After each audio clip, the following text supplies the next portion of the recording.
On this episode of Motorsport recently, we look back at IndyCar qualifying, the NASCAR Open and All-Star races, and the incredible life of Niki Lauda. This is Triple Crown Racing, let's get into it.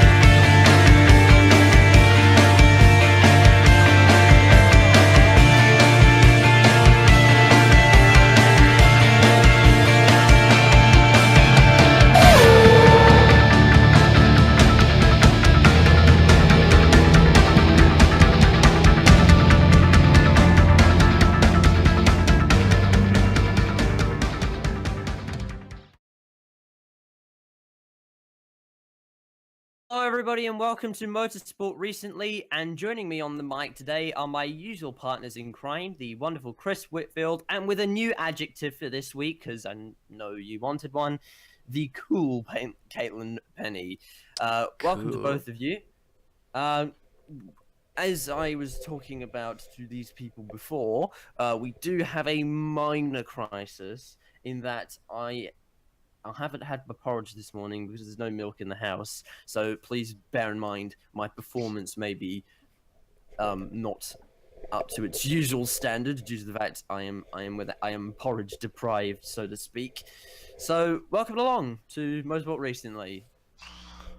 Welcome in, guys. Good morning. Right. Do you have some things to go over before we get into the news? Caitlin, would you like to tell us about that?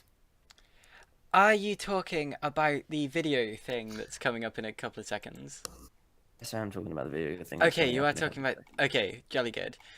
So, as we all know, we have unfortunately lost triple world champion Niki Lauda. And... Oh, sorry. So, yeah, that was during the week. Niki Lauda was an incredible human being, and to show you exactly why, we've put together this film. On this episode of Motorsport Recently... On the 20th of May 2019, Formula 1 lost a legend of the sport. Niki Lauda, at the age of 70, had passed away of natural causes. As we say goodbye to a motorsport legend, let's look back at his incredible life and why he'll be remembered. Lauda was born into a wealthy family who made their money from making paper. They were against the idea of him starting a racing career, but thankfully he decided to ignore them. He started out racing a humble Mini in 1968 before making the jump to open wheel cars, first with Formula V and Formula 3. In 1971, he bought his way into the March team in Formula 2 and Formula 1. He did reasonably well in F2, finishing 10th in his first year and 5th in his second year. He would also start his first F1 race in 1971. He would then move to BRM for 1973 and Ferrari in 1974.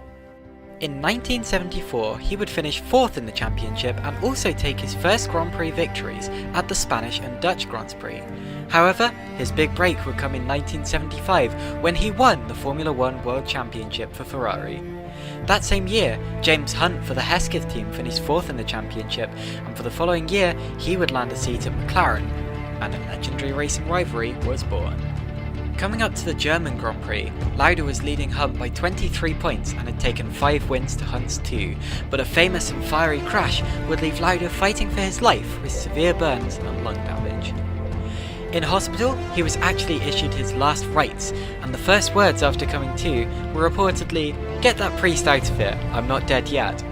Against all the odds, Lauda would recover and return only 2 races later at the Italian Grand Prix.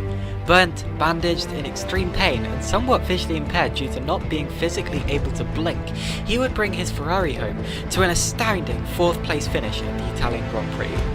Lauda would then put up a strong performance for the remainder of the season, even taking a podium at Watkins Glen, but Hunt would eventually prevail by just 1 point in the championship standings after Lauda retired from the soaking wet Japanese Grand Prix for safety reasons, an act which James Hunt described as an act of bravery, not of cowardice. Regardless, Lauda's comeback is regarded as one of the greatest, if not the greatest, in sporting history, and has cemented him as a sporting legend. Lauda wouldn't stop there though. He would go on to win the championship in 1977 and 2 further Grand Prix for Brabham in 1978 before a 2-year break in 1980 and 1981. Lauda then cemented his status as the comeback king by returning to win another world title in 1984 with McLaren, who retired from Formula One at the end of 1985 after a legendary 13-year career. After his driving career, Lauda would start his own airline. He also had a commercial airline pilot's license and on occasion would captain Lauda Air flights. Why simply drive fast on a racetrack when you can go even faster in the sky? He would also take on roles for both Scuderia Ferrari as a consultant and later become the manager for the Jaguar F1 team. More recently, he would become the non-executive chairman for the Mercedes Formula One team, his highlight being signing Lewis Hamilton for a 3-year term. Niki Lauda will always be remembered for being a brilliant driver and an equally incredible engineer and businessman. He never gave up in the face of incredible hardship, and that is something that everyone, not just in the racing community but around the world, can admire. 3 championships, 25 Grand Prix wins for 3 different teams, 54 podiums, 24 poles, 24 fastest laps, and a legacy as the comeback king. Rest in peace, Niki Lauda. Cue Jack. So, as with that tribute, we said goodbye to one of the most incredible people in motorsport history, I have to say, and lost something truly, truly special. And I hope you guys enjoyed our little tribute to Niki Lauda. He's an incredibly important person, and we will miss him, and I'm sure everybody in this community misses him. Absolutely. And yeah, it's just he was such a presence in the sport that now there's just this big empty void, if you will. You can't replace him. He's just incredible. And actually, further on to the Monza story, I also learned that he basically he had blood because blood in his helmet when he got out of the car when his wounds had opened up, and he continued to drive to, and the fact that he continued to drive to a 4th place finish was nothing short of remarkable. You would never be allowed to do that these days, and for good reason. Back then, they had to have such bravery; it really didn't matter to them. And Lauda was such a brave driver. Both of his comebacks, to be honest, the one after the crash and the one after the break, are probably the biggest comebacks in Formula One history, and some of the biggest comebacks in sporting history. So, yeah, I would absolutely say that Niki Lauda was probably one of the top drivers in Formula One history. Probably one of the I know people regard him as a great, but probably one of the most underrated greats. I don't think that enough people put him on par with Schumacher and Senna, but for what he did, absolutely I put him on par with those guys. He was certainly one of the bravest. Absolutely, yeah. Niki Lauda is right up there for me. Top 5, if not right at the top. Yeah, so Niki Lauda was an incredibly resilient person, and I think learn from what he did. So without further ado, I'd say as we get into the news, this episode's for you, Niki. If we'd like to start by switching to the IndyCar slide, and we can get into some IndyCar news. Chris, would you like to tell us about that? Yes, with positions 10 through 30 locked in for the Indianapolis 500, there were still 3 spaces left to fill the 33-car field. The 11th and final row of the grid had yet to be filled at this point, and 6 cars were gunning for the remaining 3 positions. James Hinchcliffe set the first speed with a 4-lap average of 227.540 miles an hour. Fernando Alonso's McLaren came next at a 227.353. Sage Karam then locked himself in, setting an impressive speed, the fastest in the final row shootout at a 227.740 miles an hour 4-lap average, meaning he would start 31st. This wound up putting Fernando Alonso's McLaren, which had been struggling for speed due to losing nearly 2 days with various issues, the least of which was being the car being painted the wrong shade of orange on the bubble, in 33rd position. Max Chilton went out for his attempt, but could only manage 226.192 in his Gallagher Chevy. His Carlin Racing teammate, Pato O'Ward, attempting to be the 7th rookie to make this year's race, unfortunately could not match Alonso's speed, clocking in a 4-lap average of 227.092. Then, Kyle Kaiser went out in Juncos Racing's backup car. The car, which was last run at the Circuit of the Americas, was adapted to a speedway package in time to qualify. The odds were against him due to the lack of resources and spare parts, yet Kaiser, the 2017 Indy Lights champion, managed to make a bonsai run of 227.372 miles an hour, bumping Fernando Alonso from the field in a shocking upset. Even more shocking than that was the fact that not only was the two-time Formula One world champion bumped, but Trevor Carlin's 2 full-time entries also missed the show. But Indy qualifying plays favorites with nobody. So let's start with that, guys. Fernando Alonso being bumped is perhaps one of the, well, it's the most controversial thing that's happened, and probably will happen this Indianapolis Oh, it's 500. hardly that. It's hardly that. I remember 1995, both of Roger Penske's cars, which were the defending winners. They won in 1994. They struggled for speed. They were bumped. Well, if you told me that Fernando Alonso was going to be bumped before practice, before testing, before qualifying, in fact, myself and quite a few other people would have said, no, he won't. He won't be bumped, surely not. And then now he has been bumped, so... Oh, it's insane. That someone of Fernando Alonso's caliber has been bumped from the field, but it has happened. And also, it should be noted that the car that bumped him was a small team, one of the smallest teams in the field, Juncos Racing. Yeah, great job from Sage Karam. Them.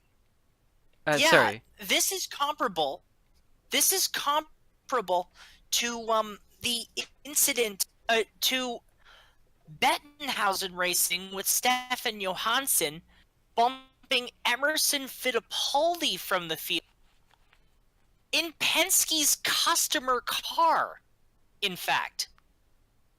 It was a Penske chassis that bumped Fittipaldi from the show in 95.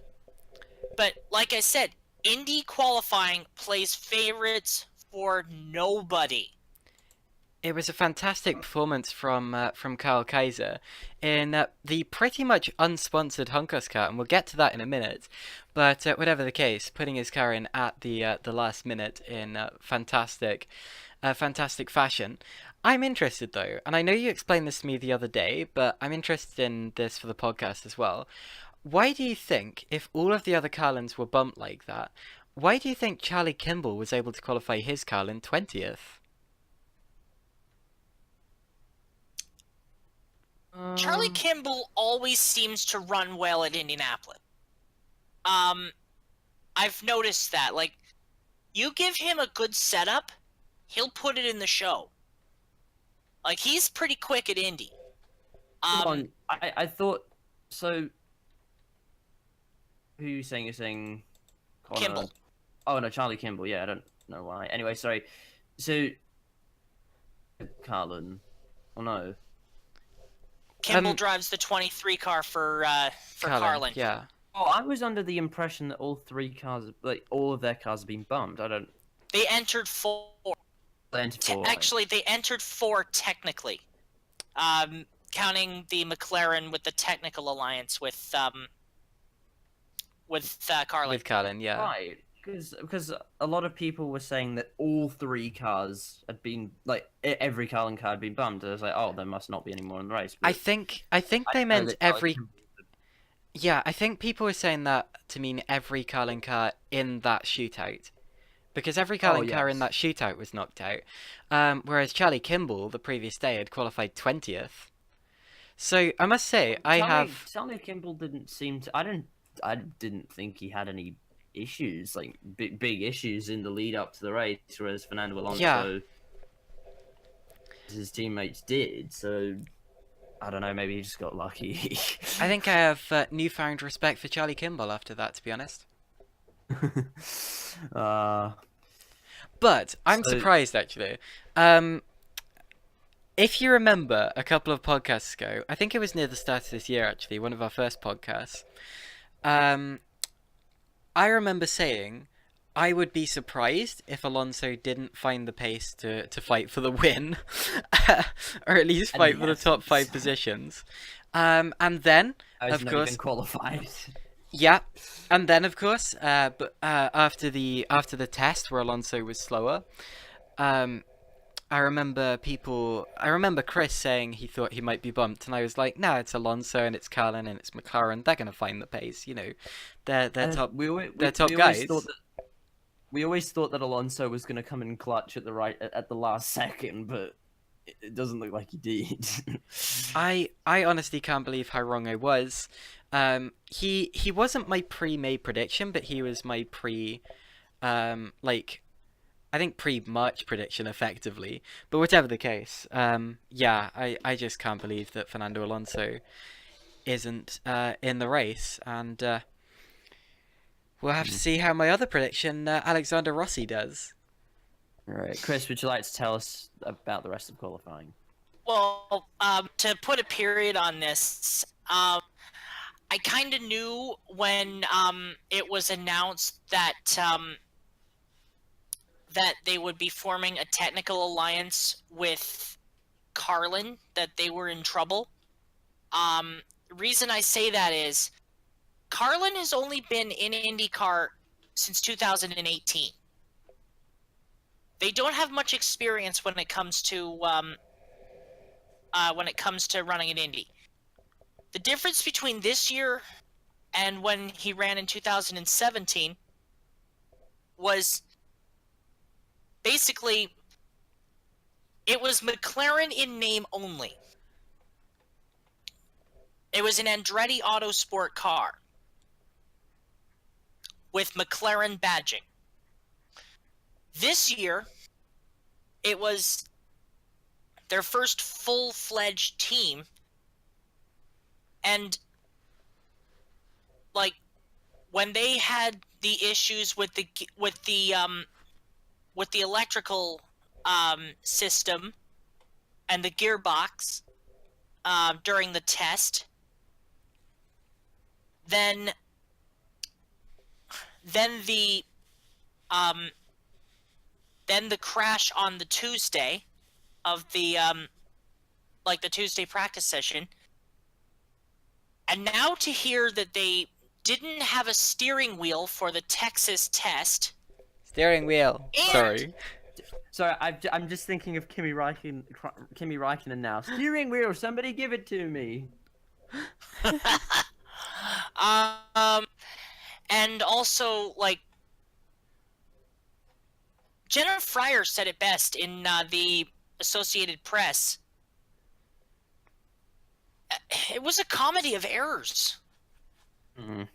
And it never stopped. Like, and I will say I admire Zach Brown for being so open and honest over the car's apparent inherent lack of pace. But I'm sorry. Losing 2 days because the car was painted in the wrong shade of orange and sitting in the paint shop? I'm sorry. That is inexcusable. They Yeah, could That have that's. is gone out in a full white paint scheme if they really that wanted is to race. I that must is say, amateur. that Surely is they could pretty have amateur. Surely they could have painted it afterwards. Like Yeah, you go to Indianapolis, you set up a spare tub and a primary car. You do not keep your spare tub in the wrong color. You do not keep your spare tub in the paint shop until needed. Like, I'm sorry, but this is completely on McLaren, but I will say I respect the fact that they fell on their sword, and they're not going to, they're basically saying, okay, we didn't make it, we're not gonna buy our way in,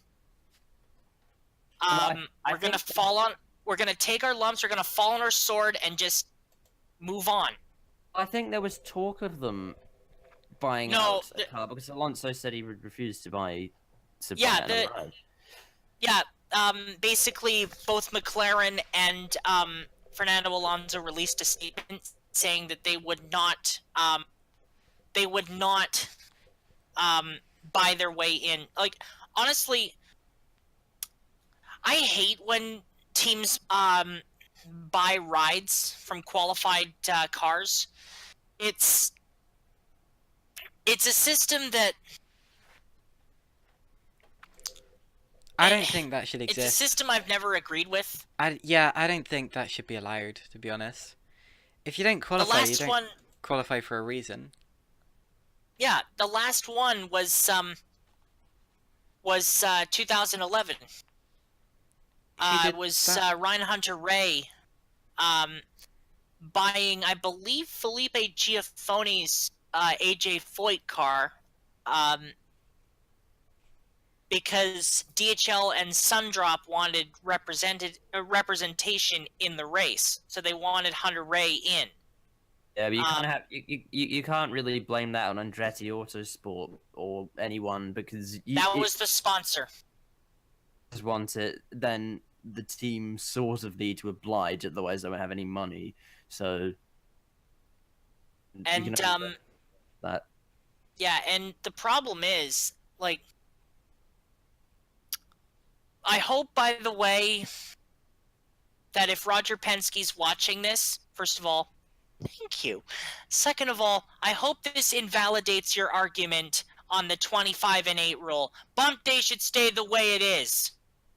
Bump day should stay the way it is. No, Indianapolis does not guarantee entries. Never has, except for twice, and never will again. Motorsport recently presented by Penske Trucks. Penske Truck Rentals hate me now. Yes, we're not being sponsored by them now.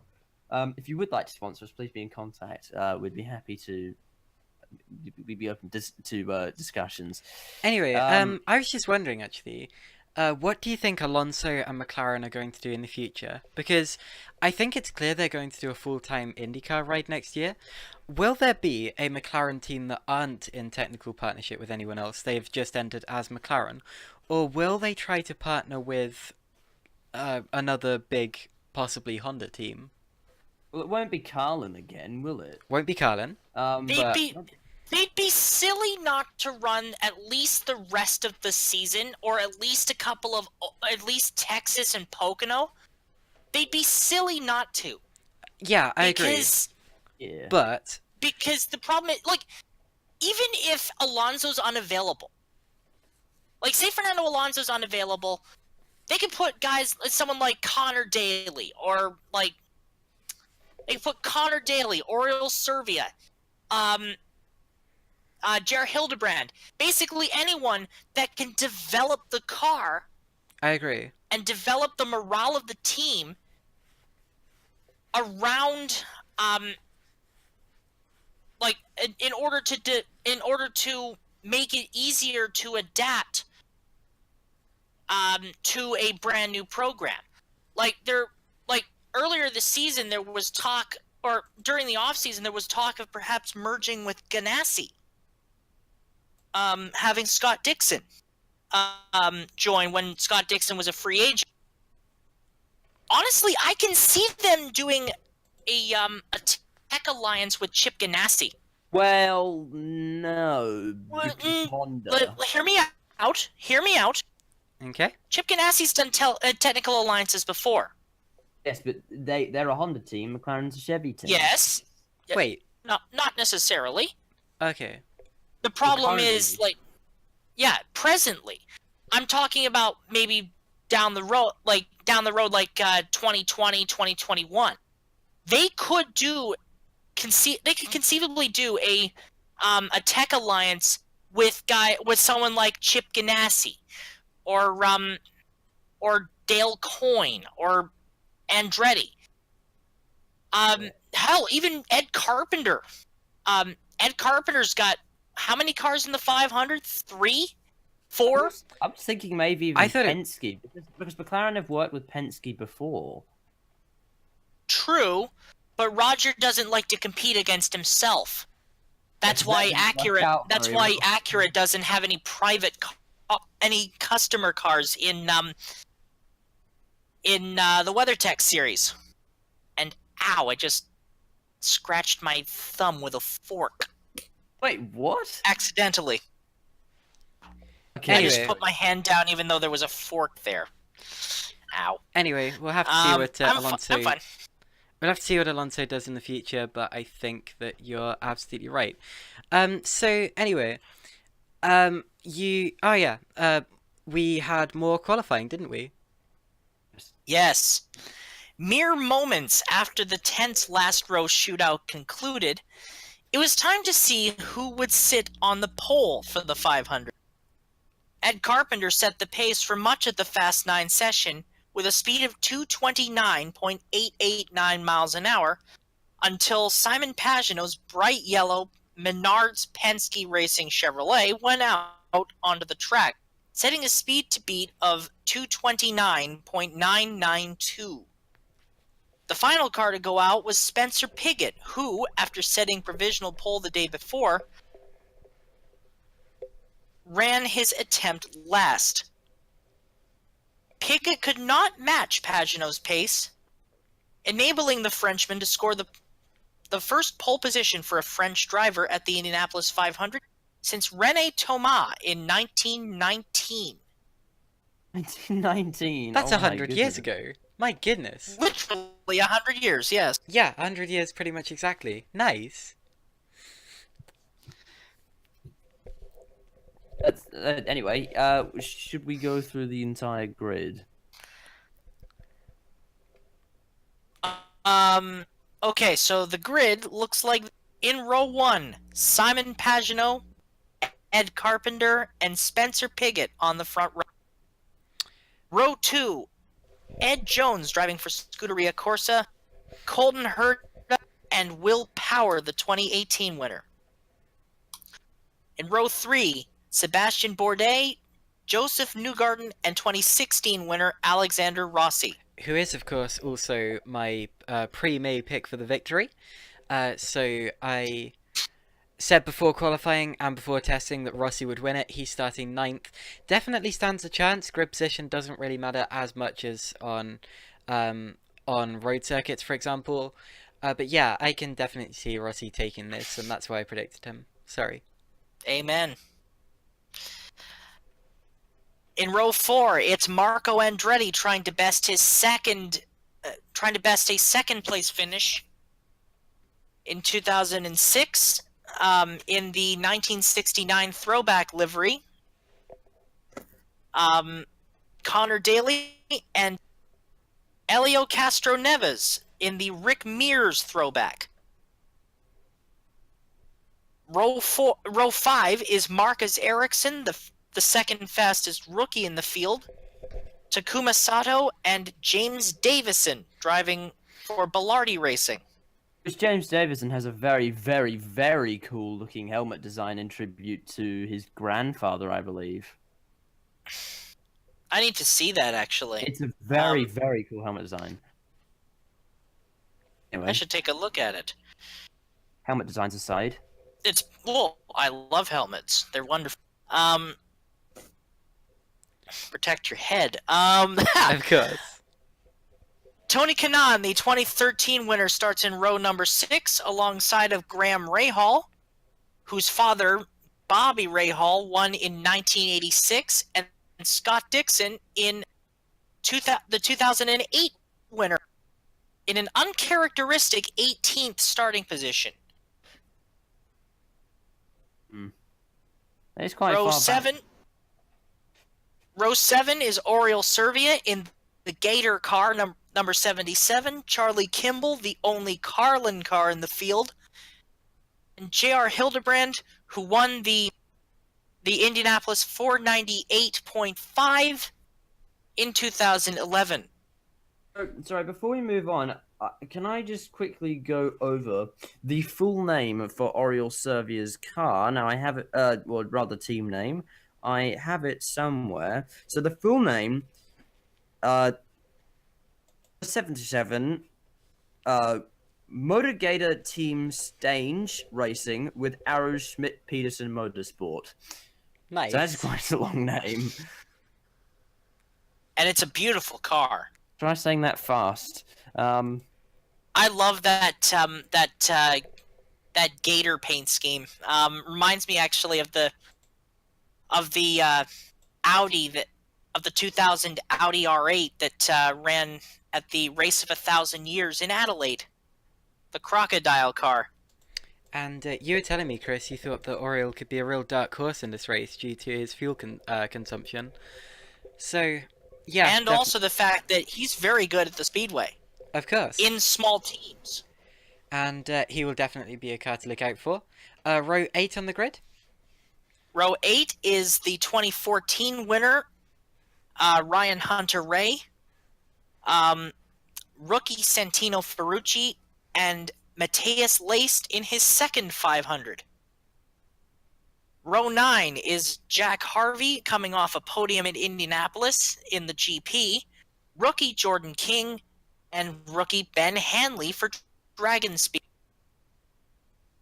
Row 10 is Zach Veach in number 26, the fourth Andretti car to make the show, rookie Felix Rosenquist, and Pippa Mann driving for Clausen Marshall Racing, making it on the first day. And finally, rounding out the field, the 11th row party, Sage Karam, James Hinchcliffe, and Kyle Kaiser for Juncos Racing. Round out the field. Missing the field, Fernando Alonso, Max Chilton, and rookie Patricio O'Ward. And breathe. So yeah, that was a very, very interesting qualifying. And I've actually thought about who my prediction might be. Okay, go ahead, Jack. Let's hear it. I think that the person who could win this race... Who, sorry? Ed Carpenter. Ed Carpenter. I was actually just That's saying a pretty to... safe bet. I was saying to Chris the other day, how many more opportunities is Ed Carpenter actually going to get? Because he's only doing ovals now and has been for a couple of years. Normally that's the sign of the start of the end of someone's career, if that makes sense. And He's here now, so he has an opportunity to win. That's... Of course. So Carpenter's been going for a while. Of course, he qualified pole at Indy last year. I wouldn't be surprised if he knows he's only got a couple more opportunities, and it may be now or never. So, absolutely, I think he's going to be going for it as he does every year, and we've seen that he's incredibly fast at the Speedway as well. So, yeah, that's a safe bet, and he's starting on the front row of the grid as well, second place. So, yeah, I can totally see Ed Carpenter taking it. So throughout the entire month of May, throughout all the shows that we've done, and I haven't been able to make a prediction, the day before the race, or the day of, I'm not sure what time it is in the US right now, but anyway. It is 5:38 Eastern time here in here in Canada. So pretty much on the weekend of the race, I finally have a prediction. So Ed Carpenter, he's the guy I think he's gonna win. Okay, nice. Of course, you got Simon Pagenaud starting on pole, first Frenchman for over 100 years. For I don't 100 think it'll be years. him. Um, I don't. Now, the think it'll be interesting thing Simon with Pagenaud. Pagenaud is I've noticed from previous years, he doesn't really tend to run that well at Indy. And I was saying that to Chris the other day. I was surprised when he got into the top 9 because he doesn't tend to run well at Indy. Of course, last year qualified second, was only able to finish 6th, and 6th has actually been his best result. He's never finished in the top 5 at Indy, despite racing since 2012. So, to be honest, I'm not expecting him to win, but with that pole position, he's obviously getting faster and faster all the time. He has a possibility, certainly. And, seeing Spencer Piggott on the front row of the grid alongside them as well, it was quite a shock, but you can never count anyone, especially on the front row of the grid, out. And, yeah, I think any of those guys could take it. I just don't think it'll be Simon Pagenaud. I don't think Simon Pagenaud is going to win. But Well, Simon Pagenaud, like I said, the pole hasn't really been too good for Indy winners. That's why I haven't picked him. In fact, actually, I remember one year Scott Sharp qualified on the pole in 2001. He only made it to the short shoot in turn 1. Oh god. Before he turn 1, lap 1. Before he got on the white line and crashed. So basically, this field honestly is so unpredictable that I can make a few dark horse predictions, but honestly, Never know. You never know with these things. I've got the statistics here. Oh, sorry. No, I have. Oh, yeah, there we go. I've got the statistics here. What running of the Indy 500 is this? You 103rd? Yes, 103rd. So, from 102 Indianapolis 500s that have happened so far, only 20 have won from pole, meaning that pole sitters actually have less than a 1 in 5 chance of actually winning. Very interesting. And as I keep saying, it's not where you finish, it's not where you start, it's where you finish. Well, of course it's where you finish, Chris. That matters. But sometimes where in other series, if you get a good qualifying, if nothing very much happens in the race, then you have a very high chance of getting a win. But at Indianapolis, so many things. This field is so unpredictable, and so many things can happen that you just cannot tell who's going to win. So my favorite is probably going to be Ed Carpenter or Alexander Rossi. Okay. I've got a dark horse in Oriol Servia, and actually, it must be said, James Hinchcliffe. And obviously for Rookie of the Year, Colton Herta, it's a lock. Yeah, pretty much. To win Rookie of the Year, but I'm also gonna pick him and Takuma Sato as a dark horse. I was thinking Colton Herta as well, but anyway, I think we should be moving on now to Carb Day in the Freedom 100. Yes, well, Freedom 100 is coming later, of course. Friday was Carburation Day, which gives the teams one final chance to fine-tune their machines before the Indianapolis 500. The fastest car was Tony Kanaan in the AJ Foyt Racing ABC Supply Company car with a best lap of 225.517 miles an hour. A surprising second was Santino Ferrucci with a 225.486. and Takuma Sato was third with a speed of 225.468. Making good on my prediction. Rounding out the top 5 were Jordan King, the rookie, at 225.337, and James Davison with 225.314 miles an hour.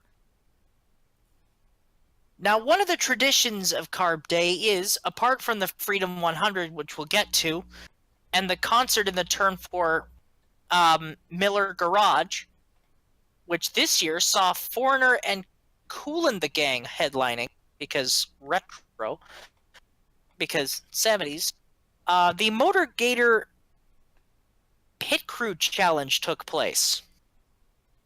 The final round pitted Chip Ganassi Racing Crew for Scott Dixon against the Arrow Schmidt Peterson Racing's crew for rookie Marcus Ericsson. Ericsson used his Formula One experience to launch into the pit box before Dixon, where they executed a quick and efficient stop to score the victory, becoming the first rookie to win the pit crew competition since Buddy Rice did it in 2003 for Cheever Racing. Ericsson's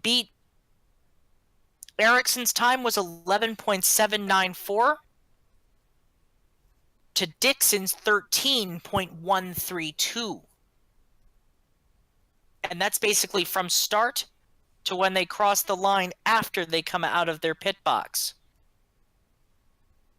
That's very good for the Schmidt Peterson team and Marcus Ericsson. Sounds And like cue fun... the Ericsson memes. Yeah. You win money from that, don't you? So I think Ericsson pit us. $50,000. how much? Sorry. You win $50,000. Yeah, so Schmidt Peterson and Marcus Ericsson can do with $50,000. That's fantastic for them. Yep, and actually, and they're starting 11th, so they could, and they're starting 13th, so they could actually, they could be a bit of a sleeper Yes. in the field. Anyway, would you like to go over some Carb Day speeds? Well, I already did, but I'll recap them. Tony Kanaan was the fastest, 225.517. Santino Ferrucci, 225.486. Takuma Sato, 225.468. Jordan King, 225.337. And James Davison, 225.314 miles an hour. Good luck picking a winner. That's all I can say. Anyway, I think Indianapolis is. I think it's about time to move on to some NASCAR news. You take this one, Jack. I'm taking this one. Okay, well, Caitlin, would you like to change our slide for us? And I'm actually doing my first NASCAR story, so... Indeed, there we go. The lovely slide, as usual, made by the fantastic Finnick Arrow. Yes, it linked to his page in the description below. He's a fantastic graphic designer. So anyway, NASCAR Cup.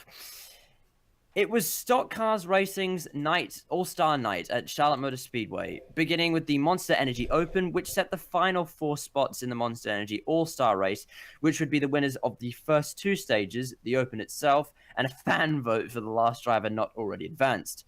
Daniel Hemrick and Michael McDowell led the field of 24 away when the green flag flew. The action started when Paul Menard slid into the turn 4 wall on the first lap, but actually managed to continue.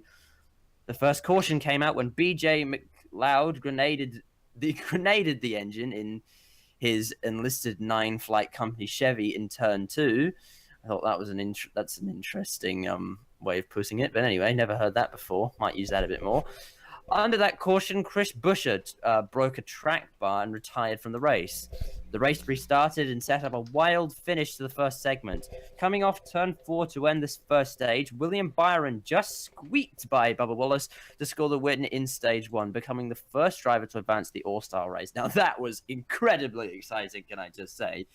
That it was neck and neck going across the line there, and that was very, very interesting to see. Oh, it very much was, yeah. It's restarted with Byron's car retiring to prepare it for the All-Star race. Alex Bowman and Daniel Suarez led the field of 20 cars back to the green for stage 2. On lap 47, Ryan Preece and Daniel Hemrick collided off turn 4, causing Hemrick to spin into the turf on the front stretch. Another wild finish ensued for stage 2. Honours went to Daniel Suarez, trying one last attempt at passing Bubba Wallace, with Suarez spinning through the grass as the checkered flag came out. Wallace held on and his car was taken to the garage to be cleaned for the All-Star race. Stage would be 10 laps to set the final spot in the All-Star race. Ty Dillon and Matt DiBenedetto would start on the front row. Kyle Larson was not to be denied, however, as he would win the Monster Energy Open. Third place finisher Alex Bowman would also advance thanks to the fan vote. So the Open results look like this. William Byron won stage 1 and advanced. Darrell Wallace Jr. won stage 2 and advanced. Kyle Larson actually won the Open, and Alex Bowman was the fan vote winner and would go on into the All-Star race. Open was it was very promising for the All-Star race because the racing was incredibly exciting and we had some really, really close finishes at the end of the stages. So I'd say that was pretty good. That was genuinely really good. That was really good racing. And also, you may have noticed that there was a little bit of a change into how the cars looked. There were some new paint schemes. And well, not just that, but also you may notice the holes in the hood. Really? This is an aerodynamic package that they tried where they put air scoops in. It seems to have worked a treat. Yep, and apparently they may be doing... They may actually be doing a... They may be doing... They won't be running it anymore in 2019, but apparently there's talk of them running it perhaps in 2021 with the Gen 7 car. I'd say watch that space. That's fantastic. So it was basically the All-Star race is also known as an experiment. It's fantastic that Kyle Larson won with Chip Ganassi, and that's another win for Chevy this year. So it's not just Ford and Toyota domination. Now, would it contribute to the championship? No, and we'll explain that basically the All-Star race is all about the money. So that doesn't contribute to the championship. No. There's no points. Winner gets $1 million. Okay then. Basically, it's like a vehicular version of Who Wants to Be a Millionaire. Well, if there's money at stake, the drivers seem to race a bit harder. So let's have money at stake every race and watch them all scrap away for some dollars. But no points. Actually, yeah, let's just not have a NASCAR champion. Let's just have money on offer every single race. Then we turn into golf.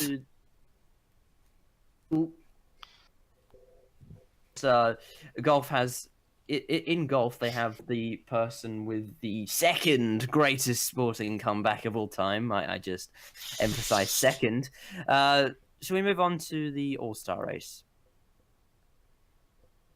First of all, Tiger Woods' quote-unquote comeback was good, but it's not, was basically having his wife hit him with a golf club after he cheated on her. Oh dear! All right. Hell hath no fury like a woman rammed. Murray Walker. Well, hell hath no fury like a woman rammed. Let's not do that. Shall we move on? I'm glad you like that, though. Yes, let's move on to the All-Star. And do you want me to take this one? Yes, you can take it. Okie dokie. Clint Bowyer won the pole for the Monster Energy All-Star race, with Kyle Busch rounding out the front row. Kevin Harvick led the first 19 laps in his Busch Beer Millennial Pink Ford. Just saying, Chris, you are roboting a lot. Oh, God. Kevin Harvick led the first 19 laps in his Busch Beer Millennial Pink Ford until Kyle Busch powered his way by into the lead on lap 20. The first yellow of the day came out when Eric Jones lost a right front tire coming off of turn 2 on lap 28. Bowyer and Busch came across the line in a dead heat coming to the white flag to end stage 1, but Busch held on to win. On lap 37, Newman spun and went through the turf on the front stretch after contact with Bubba Wallace. Kevin Harvick easily won stage 2 in convincing fashion. In stage 3, it began to get a little wild. That's an understatement. Eric Jones and Austin Dillon went up into the wall together, bringing the yellow out on lap 58. The third stage wound up being won by Joey Logano, which set up the final dash for cash for the $1 million prize. The final 15-lap segment had a bit of craziness as well. Martin Truex was squeezed out of a 4-wide sandwich. Then, Denny Hamlin got turned in turn 3 and 4, collecting Austin Dillon, eliminating both. The final shootout saw Kyle Larson motor to the lead, which he knew how to keep.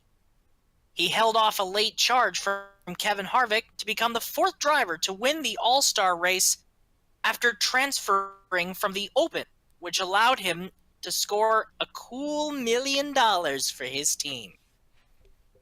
Now, after the race, I didn't mention this in the document, but Ryan Newman and Clint Bowyer had a bit of a discussion.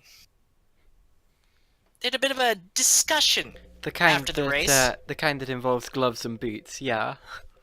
Yes, and fighting with their helmets on.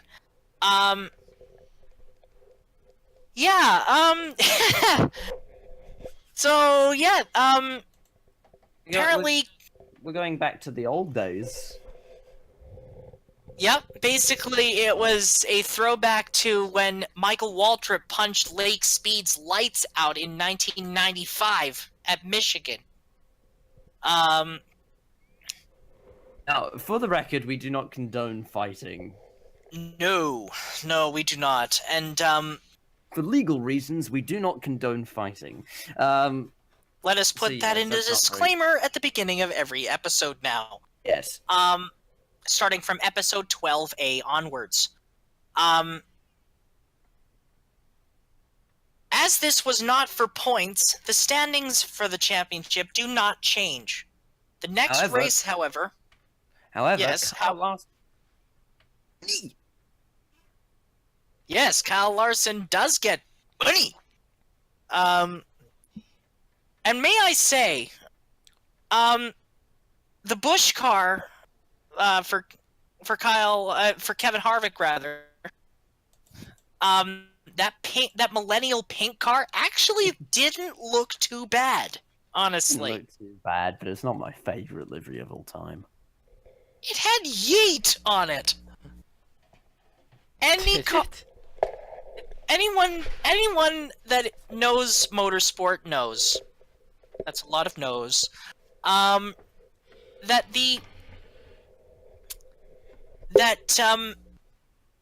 pink and the word yeet add at least 1,500 horsepower to your car. They add at least 50 horsepower to your car. I've never heard this before. I actually don't even know how to process that kind of to some Canadian Memes. memes.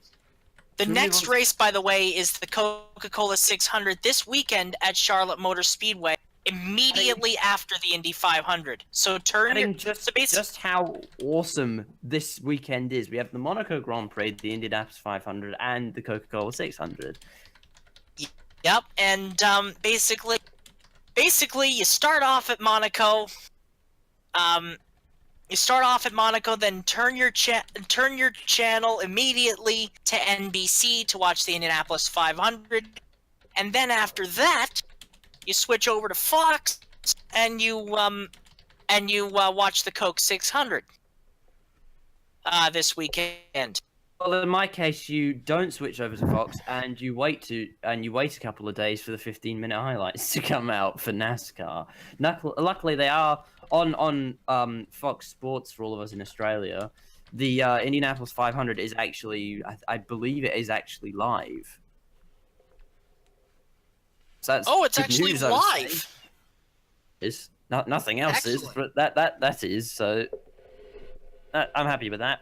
And for those in the UK, what's Sky Sports F1. Sky UK. Sports F1, and what does Shoot. what do you guys do for NASCAR? NASCAR, I've got no Apart idea. from not watching. Yeah, NASCAR, we just don't watch it, basically. I'm not sure if it is actually shown on any TV channels here, even the pay-to-view ones. I wouldn't know, sorry. It used to be on here in Australia on, what was it, ESPN, I think, but that's gone by the wayside. Anyway, should we move on to the Pinty's series? Yes, the Pinty series, which of course is my area. Gary Clute and Kevin Lacroix led the field of 23 to the green for the first race of the NASCAR Pinty Series season at Canadian Tire Motorsport Park in Bowmanville, Ontario. The first caution came out on lap 4 after Marc-Antoine Camarand and Alex Tagliani made heavy contact in turn 10, which dropped bodywork from Cameron's Dodge. On the 13th lap, David Thorndike stopped his Camaro on the Mario Andretti straight with a broken fuel pump, causing the second full course yellow. Later on lap 19, the third yellow was caused when Jocelyn Facteau spun in turn 8 and hit the tire barriers. The fourth yellow was caused when Jean-Francois Laberge and Jason Hathaway came together in turn 3.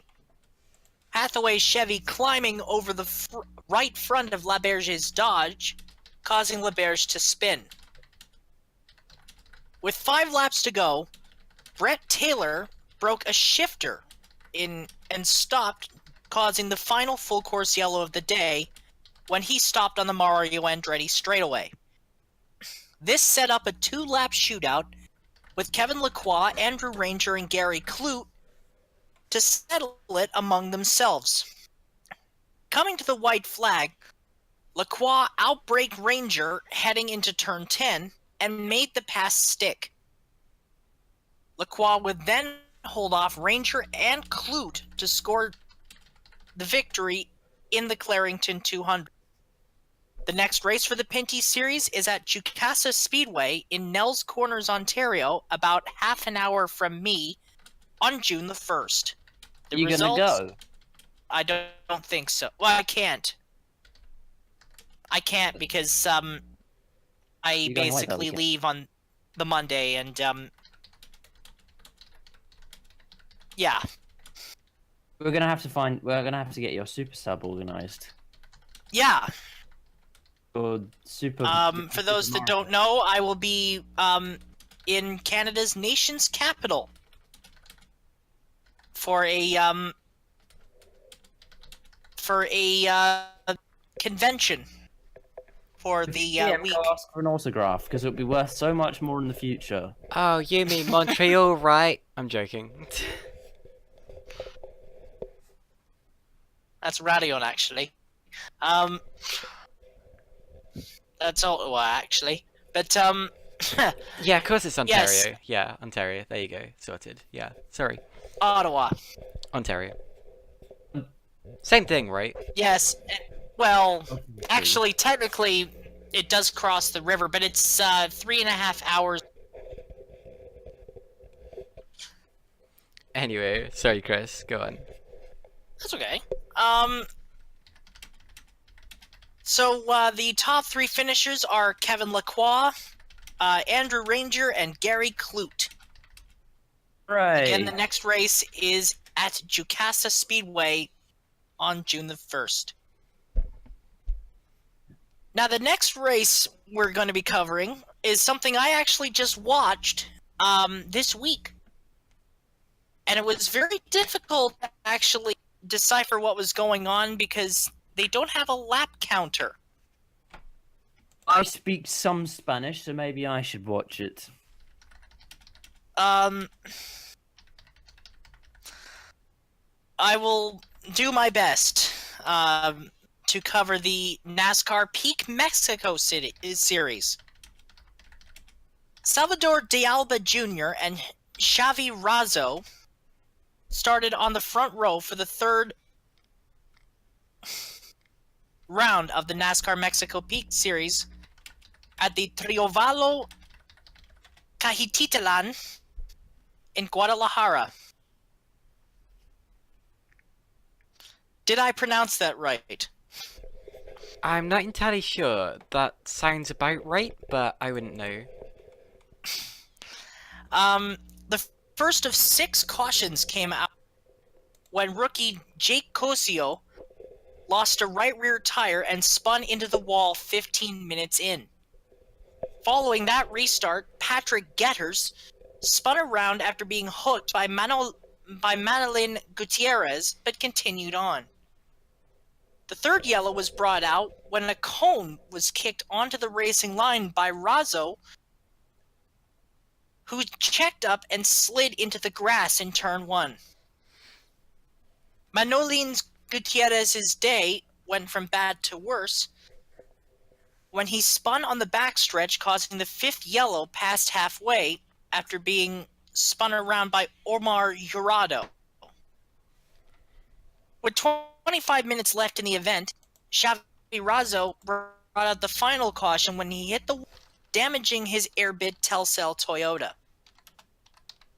These cautions, however, did not stop Salvador de Alba Jr., who cruised to a wire-to-wire victory at his home race, giving himself and the Sidral Aga racing team their first victory of 2019. Ruben Ravello finished 2nd, and Abraham Calderon finished 3rd. The next race for the Peak Mexico Series is at the Autodromo Internacional de Aguascalientes on June the 9th. And yes, I did. Now I can pronounce some Spanish names. How did I do? I'd say How you've did I done do? very well. Cajititlan. That sounds about right. Wait, where is it? Where is that in the paragraph? Up near the top, near where it says NASCAR Peak Mexico Series. Trio Valio, or not Valio, because it... No, sorry. Triovalo Triovalo Cajititlan. Cajititlan. Yeah, that seems about Yeah, right. I'd say that's right. In Guadalajara, yeah. Interesting stuff from the NASCAR Peak Mexico Series, with pronunciations aside. So, shall we move on to our new segment, which we don't have a jingle for yet, but we probably will have a jingle for in the future. Ooh, because challenge it's time accepted. Challenge accepted. I've got a perfect little voiceover that I can do for it. Yeehaw! It's time for the regional racing roundup. Yes, it is time for That the regional sounds racing. nice. Now, bear in mind, not all of these series are actually regional series because we thought that national and regional racing roundup, or just national racing roundup, wouldn't quite roll off the tongue quite as well. So we do have some national series here, and starting off is, well, it's a very important moment because PCR had its first few races ever, which I watched the first of the 3, but I haven't watched the other 2 yet. Jason Bright dominated the first race in his Volkswagen, while Will Brown would sweep both Sunday races in his Hyundai, and now leads the championship. Now, judging by the first race, I'd say it's quite positive that the the racing seems to be quite positive so far, and the series has a lot of potential. How many entries? I don't actually know. Check for you. Wasn't it like between 18 and 20, I think? Let me. Oh yeah, hold. Let me just.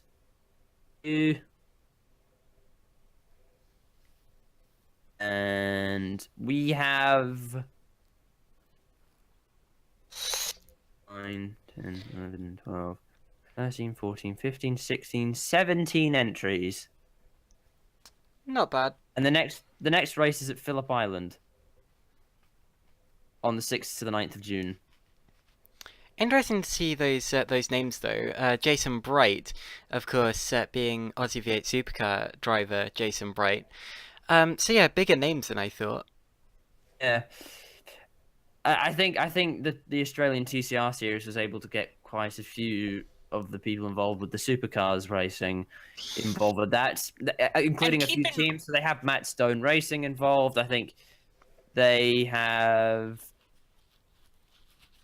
Yes, Gary Rogers Motorsport. They also have Wall Racing, which I'm sure people who watch supercars they'll know. That's David Wall's team, right? Presumably, yes. So a lot of names. You know what this kind of reminds me of a little bit?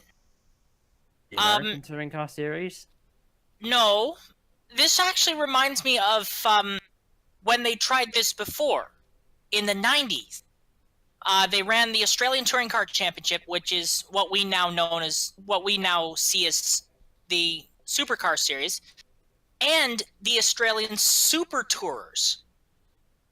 This is basically that, Yes. but in the 21st century. I honestly, I genuinely believe this could actually. I genuinely believe that this series has potential to be potential for greatness. Honestly. Yeah. Well, hopefully it doesn't go the way of the Dodo within the next few years, but so or far, the way of the Super Tour series did. But it's looking quite promising so far, even though we are only 3 races in. Should we talk about the Blancpain GT America series at Canadian Tire Motorsport Park? So that was won by Miguel Molina and Tony Wielander's Ferry Motorsport Ferrari. They took victory in race 1 of the Blancpain GT America Series at Canadian Tire Motorsport Park. Alvaro Parently in the Bente. No, sorry. Alvaro Parente. Parently in the Bentley. Parently Bentley, yeah. That. No, Excellent. I called him. Alvaro Parente shall now be called Alvaro Parently for the rest of time now. I actually made that joke when he moved to when K-Pax moved to the Bentley. Yeah, I remember calling him Bentley Parently, and obviously that's just got stuck in my head. So Alvaro Parente and Andy Cechek's K-Pax Racing Bentley won race 2. Sorry. Okay, so Alvaro Parente is now Bentley Parently. Yeah, Bentley Parently for the rest of time. For the rest of time now, one day that will be on his tombstone. It will say, "Here lies Bentley Parently." So that's his name now. Assuming he stays with Bentley. Even then, I don't care. He's still Bentley Parently. So or Parently Bentley. Stuff as well. Yes, there were 2 races that were held this week. In fact, the first one was the Sioux Chief 200 at Toledo Speedway on Sunday. This was actually the race that saw Hailie Deegan make her ARCA debut, and ended with a collision with Joe Graff Jr. when Joe Graff turned down on Hailie. After Hailie basically wasn't having it. She basically tore him to shreds on Instagram, and for good reason. I mean, Joe Graff Jr. is one of those guys who is an absolute weapon on the racetrack. And I think in every series, they have to have at least one weapon in the series. In any racing series, there has to be one weapon. When you say weapon, do you mean someone who's good at driving, or somebody who No. actually uses their car as a weapon? Uses their car as a weapon. Oh no. Or has no driver's skill, Lance Stroll. But, did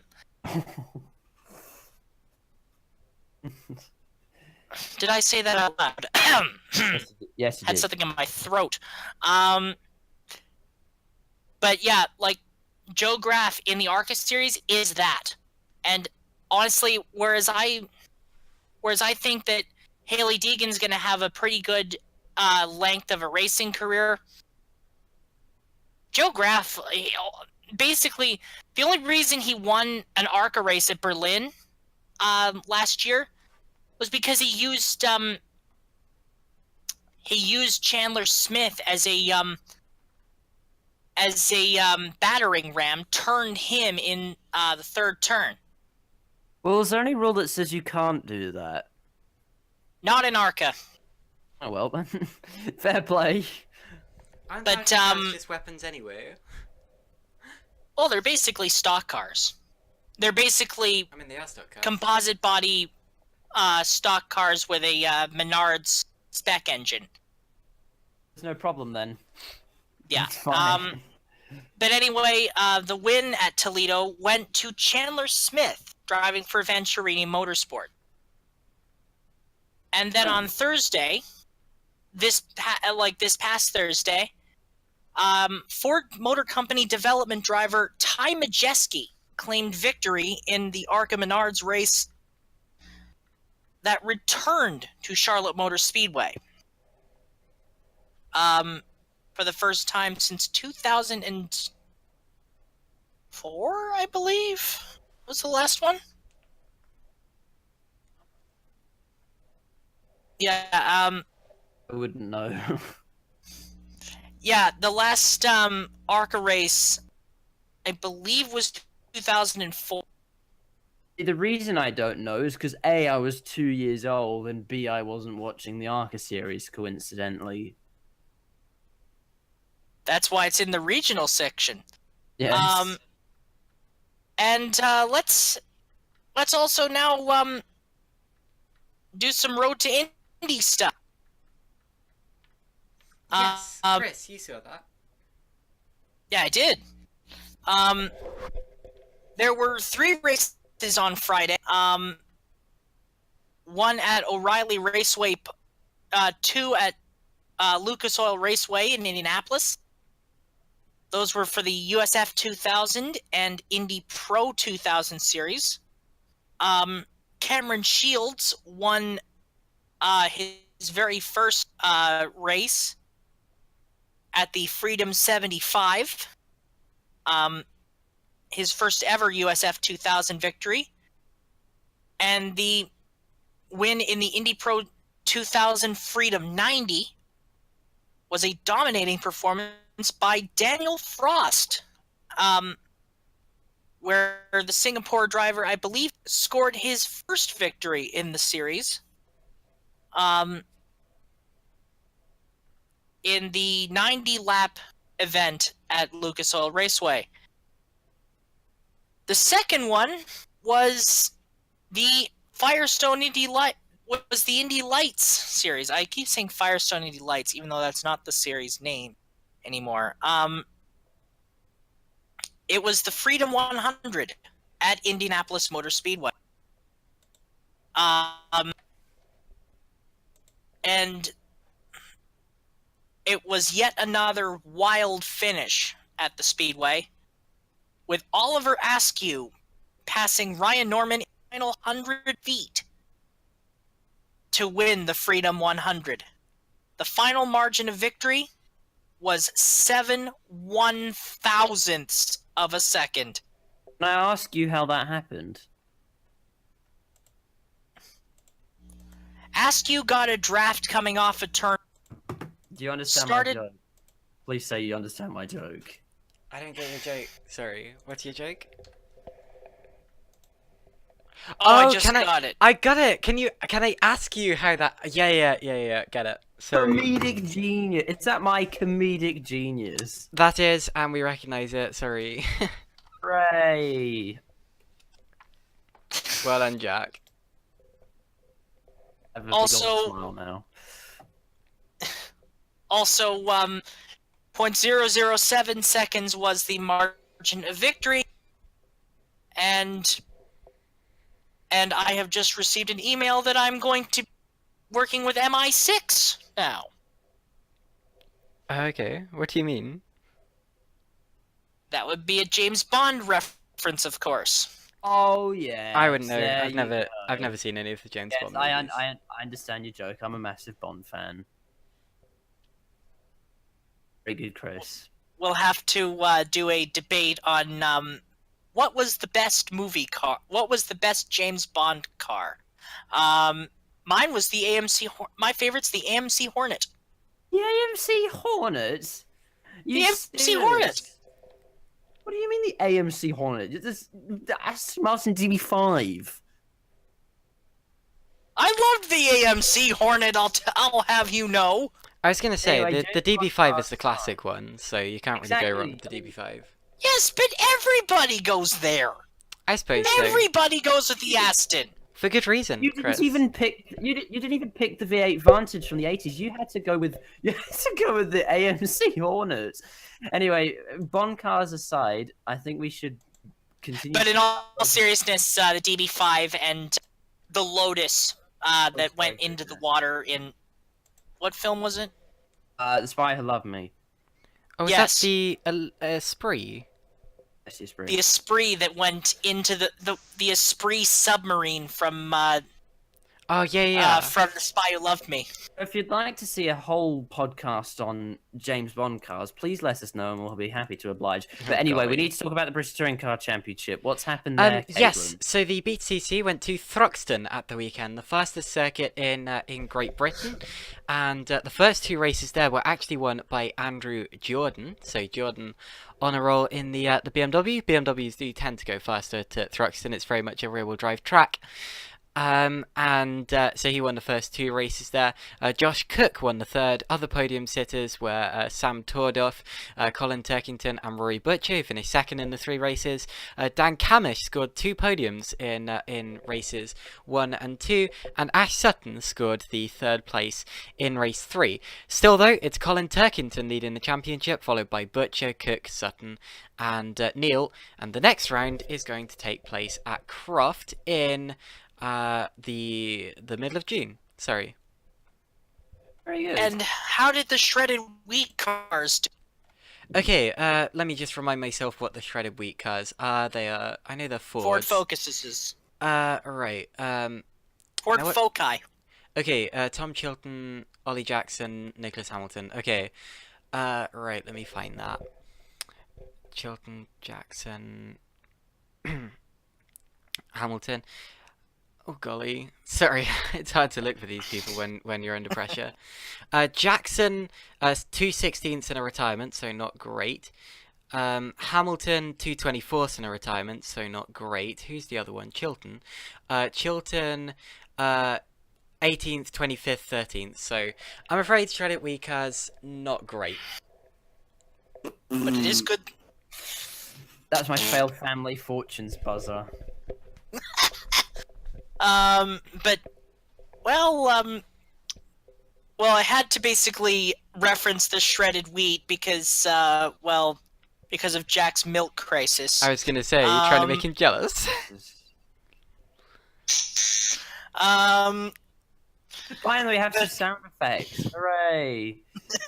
Let's do the sound effects. So anyway, that was BTCC from the weekend. And now it's time to move on to our final segment of the day. It is, of course, time for... I haven't got the jingles open. Let me get the jingles open. I am so sorry. I always forget that. Ready to switch slides as well. Okay. Now, are you ready? Yep. Here we go. And be quiet a second. Jingle.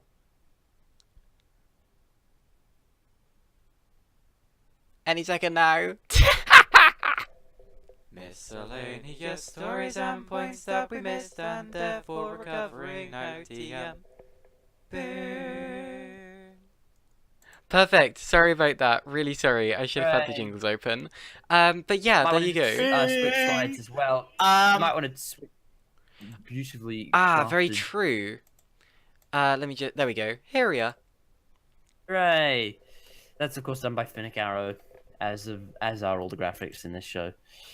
So, who would like to start off our miscellaneous stories and points that we missed and therefore covering? Now, Tia. Let me do this because I saw the race. Billy Munger has won the Po Grand Prix from the pit lane. It was he did. Indeed, it was a wet race. Munger took an inspired decision to start from the pit lane on wet tyres, whereas pretty much the rest of the grid started on slicks. He started carving his way through the field, and eventually took the win when the leaders took each other out. And it was a pretty silly manoeuvre, actually, that took the leaders out. I can't quite remember who it was that was involved. Let me just get up a Euro Formula. Sorry. In fact, talking of that, the actual Po Grand Prix was different this year. Since the previous couple of years, it has been run by the European Formula 3 Championship, which unfortunately does not exist anymore with the inclusion of International Formula 3, aka previous GP3, and as a result it's gone to the Euro Formula Open series. But whatever the case, the two guys that took each other off in that were, I think, Liam Lawson and Julian Hansen. No, Jack Doohan and... Was it Jack Doohan and Liam Lawson? I think it was. No, Liam Lawson and Julian Hanses. There you go. I knew I'd get them eventually. Yeah, Lawson and Hanses. It was a silly move from the driver behind. Can't remember which one it was. Tried to make a move into the left-hander with the big curb on the inside, and yeah, that's not normally a corner you pass at, especially from that far back, and he was never going to make it work, and they ended up being pile-driven into the barrier, and through came Munger to win the race. But then again, at the pace he was going on his wet tyres, I expect he probably would have won the race anyway. So a great performance from Billy Munger there, a really intelligent drive, and a fantastic victory. So well done to Billy. I'm so happy for Billy Munger, actually. Yeah, he's incredible. It's actually his first win in a Formula 3 car.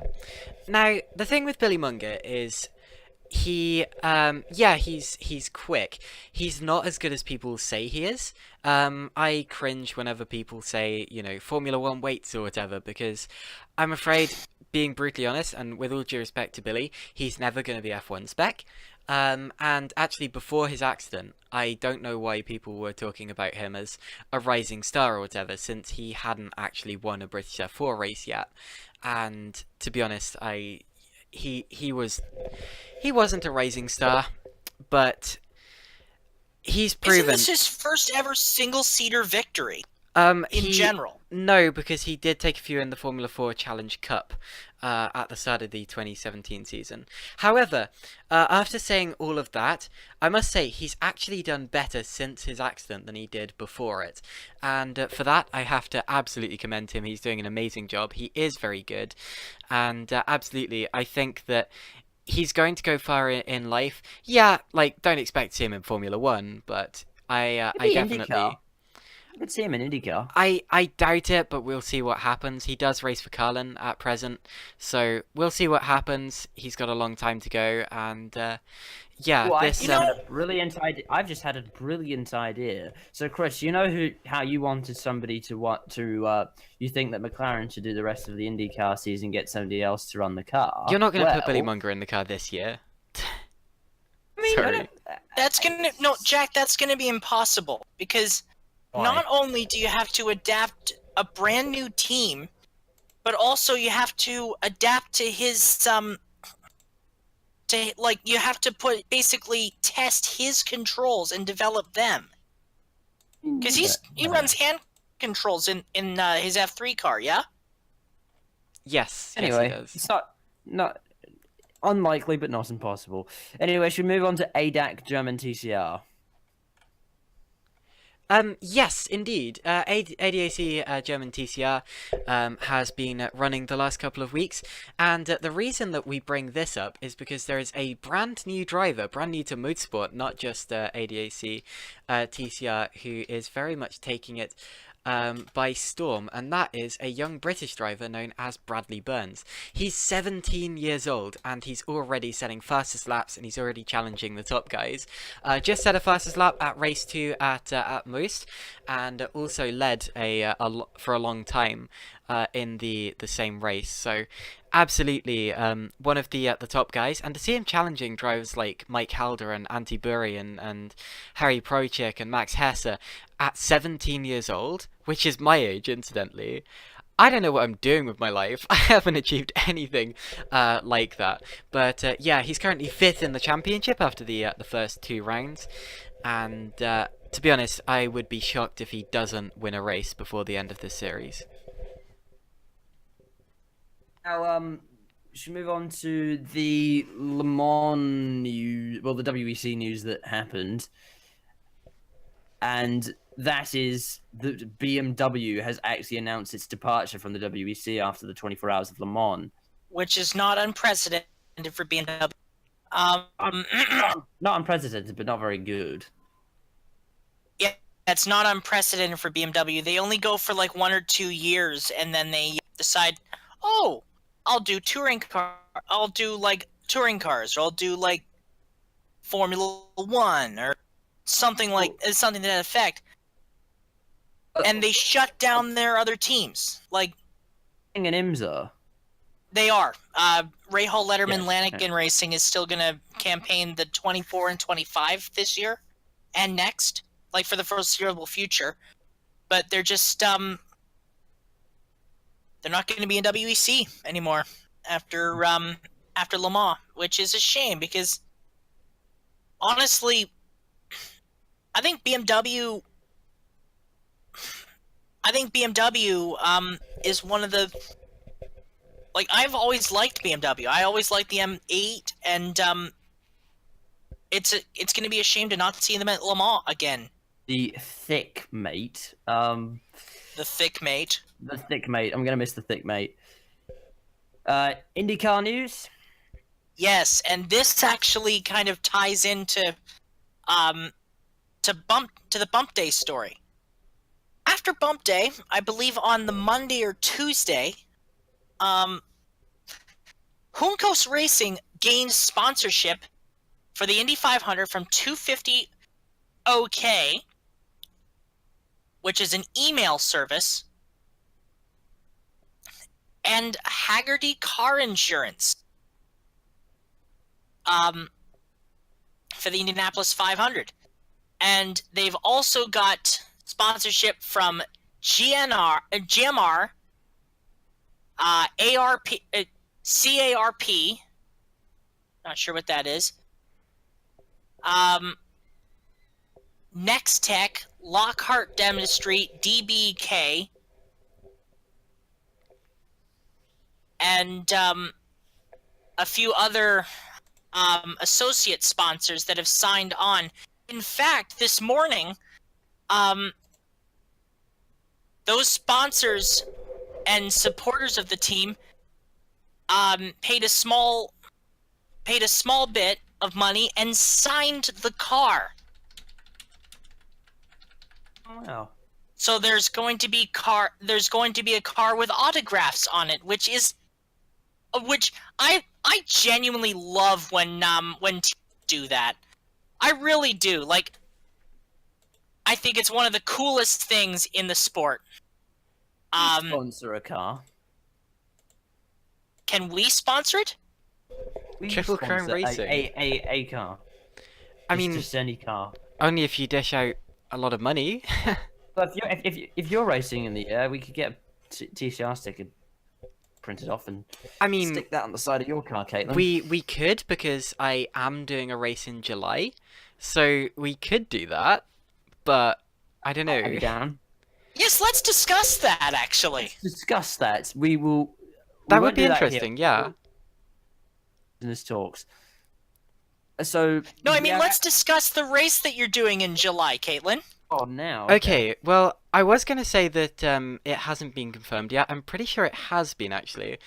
Basically, it's in the UK Autograss series. So it's not quite banger racing, but it's like dirt ovals with very kind of... there are different classes, but the class that I'm in is like old Nissan Micras and Citroen Saxos and things like that. Me and my brother have rented a Nissan Micra for the weekend, like a classic racing Nissan Micra, and we're I was going to just be thinking doing. that you just went to Eurocar or something and just No. hired a Nissan Micra. Yeah, I'll be taking this. No, we've hired. Cars are the fastest cars in the world. We've actually we've hired like a banger racing Nissan, and we're going to be racing it. I will be racing it in the adults class. My brother will be racing it in the junior class. So we'll both be doing like different heats. Yeah, it's going to be very interesting because I have never raced a front wheel drive car on dirt before. I have never raced on dirt before unless things are going wrong. Have you raced a car before? I have raced sim racing cars, but I've never raced a car in real life before. So this will be a new experience for me. I'm most concerned about how a front-wheel drive car is going to handle on dirt, because I really don't know how to drive one on dirt. And that's going to have to be something that I'm going to have to learn, and I don't know how long we get in practice before we actually go for it. But yeah, it's going to be interesting. There are going to be a couple of heats. I'm not entirely sure how it works yet. That's going to be something to look out for. And that's going to be taking place in July. Any questions? Have a TCR sticker on the side of it. Potentially. Thinking also of having a GT Hub sticker on it as well, but I'm not sure if that's doable. We'll see. I'm sure we'll work something out. Some Le Mans news. We don't know what to tell us about that. It's Janetta. Hooray! Janetta is apparently committed to the 2020 WEC series in LMP1. Now, our Toyota. Toyota, yes. In that case, From what I'm hearing. In that case, there's really no point, and they may as well shut down the class. In fact, what are they doing with Rebellion LMP? is gonna. I think Rebellion's also gonna be running in 2019, 2020. Yeah, but not with a Well, hybrid. Yeah, it's. I was under the impression that if they couldn't get the hypercar regulations sorted out for the next season, they were going to close down the whole class. Was I wrong? I thought it would end up being LMP2, LMP3, Well, GTE. They need something. So Well, the problem is if it becomes the LMP2, ACO. The LMP3, ACO is still being the ACO. Apparently, manufacturers want the DPI 2.0. The ACO is being the ACO and saying, "Hypercar is better. Hypercar is better." the ACO No, it's is not. being the ACO and saying no. No, the hypercar is better. We are the better one. We are superior to DPI because Americans built it. Idiots. Ah, dear. And we're off the air in France. So how many countries is that now? That's 3 at least. Brazil. Yeah, France, We're Brazil. off the air in Brazil. I think we've We're had off the about air in like America.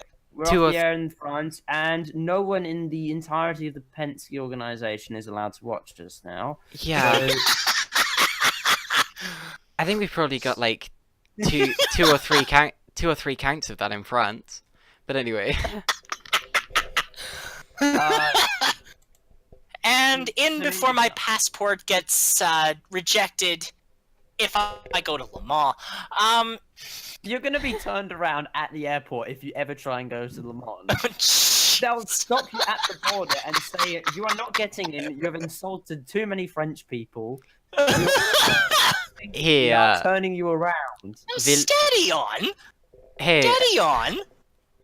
we listened to the Triple Crown Racing podcast, and ooh la la. Oh, and by the You reside. Yes. Okay, let's just say you reside in Canada, and that's close enough to being French. So, Yes. should we round off with Yes. some IndyCar news? We actually Before we roll have the a little credits? breaking news here. First, when it comes to the WC, James Winslow is James going Winslow? to be stepping in. Which car? He will be driving for IE Inter-Europol competition at Le Mans, replacing Louis Rizal. Oh golly. Leo Rizal, I who remember. was injured. Sorry. Go ahead. I remember James Winslow from the Radical European Masters in 2016. He was racing there when I went to see them at Silverstone, and I think he also he had a back injury in an LMP3 car at Yas Marina a couple of years ago, right? Yeah, that was the one where he actually lost his brakes Yeah, brake failure. during the 12-hour at the end of the straight. Yes, yeah. Oh, that sounds nasty. It was nasty. I saw the onboard footage. Oh, it's horrifying. According to Daily Sports Car, the 2017 champion in the ELMS, Roussel, suffered a minor fracture of a vertebra after the violent accident at Monza. So basically, he will be, James Winslow will take over the ride with Cuba Schmakowski and Nigel Moore in the number 34 Ligier LMP2 car. So, okay, we'll round off with a very interesting bit of IndyCar news. Yes. So IndyCar has actually unveiled its new head protection screen, developed with help from Red Bull Racing for the 2021 season. So this is 2020. kind of like the halo and the original proposed aero screen. And so will they be it able to will see be out of it at Texas Motor Speedway? yes. Theoretically, yes. Honestly, I think this was the best solution to the issue of protecting drivers in the event of an accident. And honestly, I genuinely believe it was I genuinely believe it's the way of the future. I quite like it. And if it does the job, then I totally agree. I think that so the reason they can't use the halo in IndyCar, of course, is because in IndyCar you don't look to the apex, you don't look to the side, you look up when you're going around an oval, because of course of the way the course banks. So as a result, the bar gets in the way and it does restrict visibility. Another thing that I pointed out is I actually think, and I'm not an expert and I haven't done any of the tests. I know there's been rigorous testing or whatever. I don't think the halo is safer than the aero screen anyway. Now, I know that the halo is statistically stronger than the aero screen, but the thing with the aero screen is, I think that the freak accidents that the halo prevents, or at least prevents injuries in, I think are much less likely than flying debris, and I also think that that is why the aero screen will probably be more effective in general. I think it would have stopped Justin Wilson's accident from being serious, and definitely Felipe Massa's. The halo wouldn't have stopped that. Plus, as well, I always got the picture that the halo in Formula 1 is only temporary until they can make an aero screen that doesn't make drivers feel dizzy and doesn't restrict visibility in the rain, and until they can make one that's strong enough. So, and of course, the obvious problem with the halo is that it has two massive holes in the side. So obviously, yeah, that's not particularly effective. now, if you zoom in closely on the rendering, you'll note that the vertical crossbar is there. It's but that's basically a structural. Yeah, it's a structural support. Is what it is. It's effectively a halo with it's effectively a Halo, but with the sides filled in, if that makes sense. Yeah, so a better Halo. A better And a Halo, more yeah. aesthetically pleasing one. So, I think personally that this is a tremendous step forward, Yeah, and certainly. I support it. I support it I as support well. it. Yeah, and I support it as well. On that, and I support it as well. And I think on that rather positive note, it is time to end. So thank you very much, everybody, for tuning in to Motorsport recently this week. I've been Jack McKenzie, and joining me on the mic has been Caitlin Penny, commentary, and the wonderful Chris Whitfield. I should say the cool Caitlin Penny, because again, we have the new this week. Thank you very much to @Finnegarrow on Instagram for doing all the graphics for this show. The links to his page as well as all of our other pages are in the description below. Thank you to Freya Edwards and SRA Smoking Puppy who did some articles for us, and they didn't do anything this week because they're busy, but I'm sure they'll be back for later episodes. So thank you very much for tuning in. Like, subscribe, and we'll see you next time. Goodbye. Ta-ra! Ta-ta!